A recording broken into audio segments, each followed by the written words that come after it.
I mean, if you're having a hard time, I can't imagine. I mean, and like you said, you even said I hate to say I told you so. I hate to say I was right, but that's how I feel as well. People have been saying over the years I'm exaggerating or blah blah blah, and it's like I'm showing the numbers, I'm showing the data, I'm showing the information. Numbers don't lie.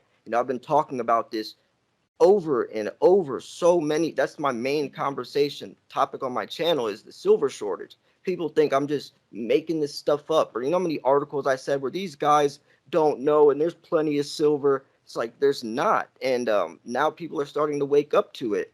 Low supply, high demand pushes the price up. Maybe not spot price, but the premiums. Spot price is still being manipulated to some degree. So if the premiums are going to keep going up, I mean, and say, everything you said is spot on, man. That's all I've been really talking about lately, besides, a few other things that happened. But yeah, I mean, and if you're having a hard time, you were able to pull off 900,000 Eagles in 2 days, $50 million order. Well, think about that. If one client was able to buy nearly 1,000,000 ounces of silver, and there's only 40 million ounces left in the red category on COMEX, which sets the price for the world, do you see a problem there? I sure as hell do. And we are witnessing the biggest money, in any game you've ever played. And I asked you once before, not too long ago, if you played sports as a young guy. And yeah, you ran track and field, you played soccer. Well, in any sport, track and field maybe not so much because it's individual, but any sport where you're playing against an opponent, from checkers to any sport, football, basketball, the art of misdirection is very relevant, where it's the no-look pass in basketball or the fake handoff in football and the whole line, everyone moves that way, but the one tight end who slips out over here, he's wide open in the flat. You misdirect your opponent through rhetoric, or in sports through just the design of the play. But in everything, it's about misdirection to achieve a goal.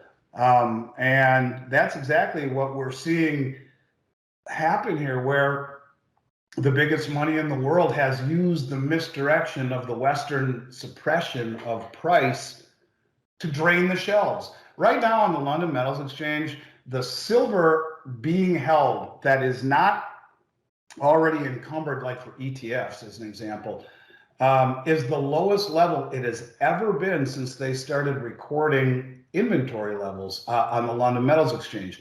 You're seeing metal being bled off the exchanges on the COMEX at a rate we have never, ever seen before, coupled with the commercial banks going long and setting up what is for a very bullish backdrop. And so I don't know what happens today or tomorrow, but like you said, the numbers don't lie. And when you talk about coming up with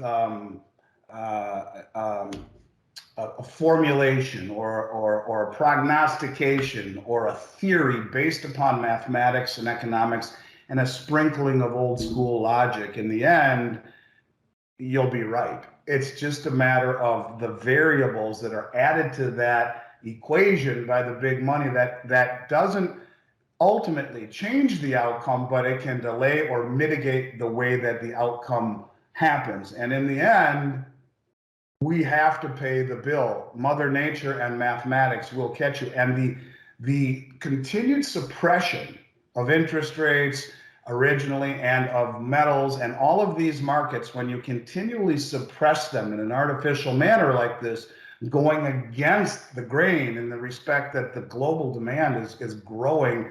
And when you suppress that demand or suppress the price, whatever suppression you're doing, if it's not in the direction that the market is going, when it finally exerts itself like a beach ball that you push further and further and further down underwater, I mean, it shoots up like crazy when it finally does. And so I think the greater the suppression, the greater the manipulation, the greater the reaction, or the opposite reaction. They say every action has an equal and opposite reaction. Well, that will happen with severity when this finally accentuates itself, because you have, not only do you have the whole world accumulating gold, you have things like the new Moscow price setting mechanism that's on the horizon that will, as the Russian finance minister puts it, attempt to put an end to the Western suppression and manipulation of the commodity markets, when all of the BRICS nations are joining together and pegging commodities to a new system, they're going to put a system over there that will accurately reflect commodity prices, which will create massive arbitrage from the Western manipulated system, which everything will move eastward. We're on the precipice of some very scary times, man,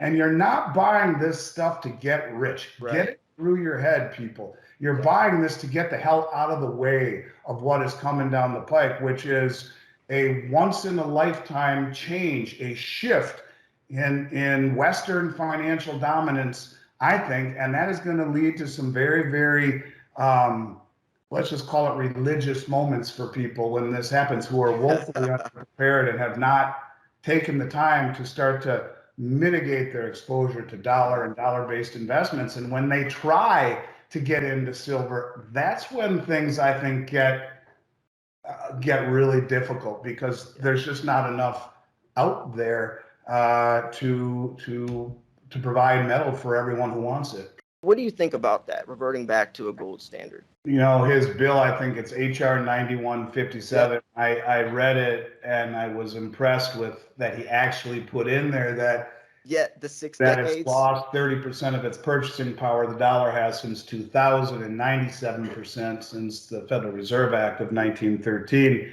all of which is very true. I think ultimately you will see gold pegged to a new system. And I have thought for a while it would start with the BRICS nations. They've already come out and said they're going to issue a new world reserve currency and have it pegged to commodities. I say this because gold was reclassified by the Bank of International Settlements as the world's only other tier 1 reserve asset. Why the hell would they have done that?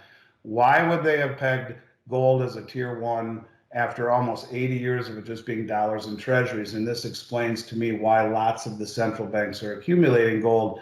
Where I think there is a problem in what he is asking is what President de Gaulle of France exploited in 1970. In 1970, towards the end of the Vietnam War, President de Gaulle of France realized that we were printing more dollars than we claimed we had behind or gold backing it, and that was to finance the guns and butter and the Vietnam War, and so he called our bluff. And he sent warships over to New York Harbor filled with dollars and said, give us the gold. And we did. And he bled down half of the gold held at the Treasury, or nearly. And what he proved was that convertible currencies convert. So in any case, what better way to roll out a new distributed ledger technology currency than having all of these countries peg a commodity, whatever that commodity may be. Maybe for Saudi Arabia, who's expressed interest in joining BRICS, maybe it's oil they peg. But everything is pegged to a distributed ledger technology to show the immutability and the veracity of what it is that is being pegged. But I don't think it will be redeemable. In other words, they can show with proof and authenticity on a distributed ledger that, hey, it's pegged. But I think de Gaulle proved that convertible currencies will convert. So rather than making them convertible, as he is asking, I think they will still peg it, but it will not be converted. Right. I had to guess, and I think that is better than not pegging it at all, giving it some sort of a tether, if you will, a governor to mitigate the ability of governments to print the way they have all the way back to Roman times, when the Roman government would clip around the edges of the coins and give the soldiers smaller coins because they were made of silver. And that's coincidentally why they make ridges on the edges of the coins. So you can't do that anymore. So, but the point is simply this, that I think it is possible. I think this is one reason why gold was reclassified tier 1, maybe the only reason, instead of special drawing rights from the IMF, why gold. And also explains why you've seen such a voracious amount of drawdown off the world's exchanges, not only by the commercial banks and the family offices and the sovereign wealth funds, but mainly the central banks, who all want a seat at this new table.